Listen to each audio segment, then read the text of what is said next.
Who's surprised that Putin is going to start using nuclear weapons? I knew he was eventually going to fall back on nukes because that's going to be his most powerful weapon in the face of defeat. Tonight, as Ukraine's counteroffensive in the east grinds forward, Russia raising the nuclear stakes and moving tactical nuclear warheads to its neighbor and ally, Belarus. That's according to the country's president, Alexander Lukashenko, who says the weapons are 3 times more powerful than the bombs dropped on Hiroshima and Nagasaki. It's going to be devastation if we actually use it. Hopefully, Putin is just using it as a means of deterrence because he knows there's a lot of unrest in Belarus. There's a lot of people getting combat training, fighting against the Russian on the Ukrainian side, and going back to Belarus to fight against the dictator. Official confirmation from the Kremlin, which previously said the weapons would be moved later this summer, in what would be the first time Russia has deployed nuclear weapons beyond its borders since the collapse of the Soviet Union. This is yet another example of making irresponsible and provocative choices. And in Odessa, families jolted from sleep this morning by Russian missile strikes. At least 3 civilians killed, Ukraine says, and 3 more in shelling in the eastern region of Donetsk. Hanging over the counteroffensive, a major question.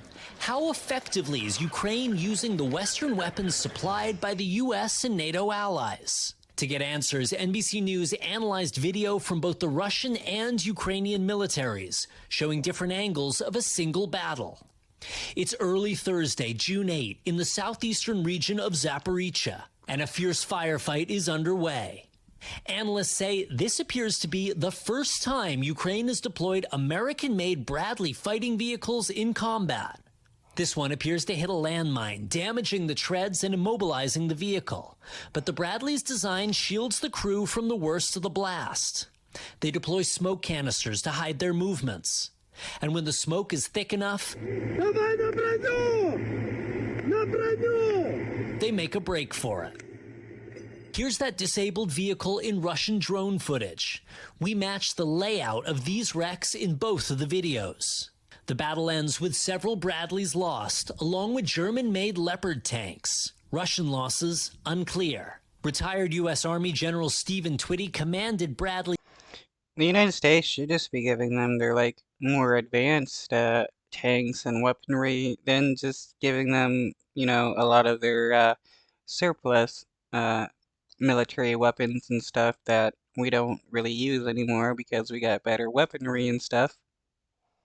Units in Iraq and helped us gauge their effectiveness here. What's your assessment of how effectively the Ukrainians are using this equipment? What I would have preferred to have seen in that picture is a combined arms approach to their maneuver where they had tanks with them as well as overhead air coverage with them, but they're doing well for what they have right now. Russian troops later celebrating that disabled Bradley as a trophy of war.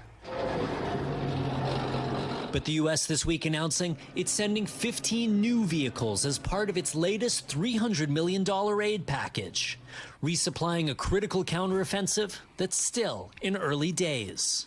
And Tom, we spoke to a Ukrainian soldier who was in one of those Bradley fighting vehicles when it was hit. He told us if he had been in one of Ukraine's old Soviet-era infantry fighting vehicles, he and his crew would be dead by now.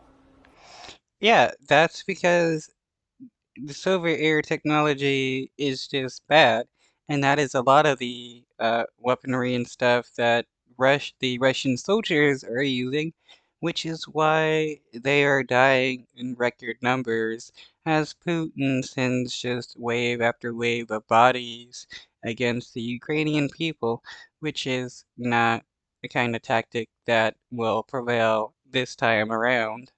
Tom?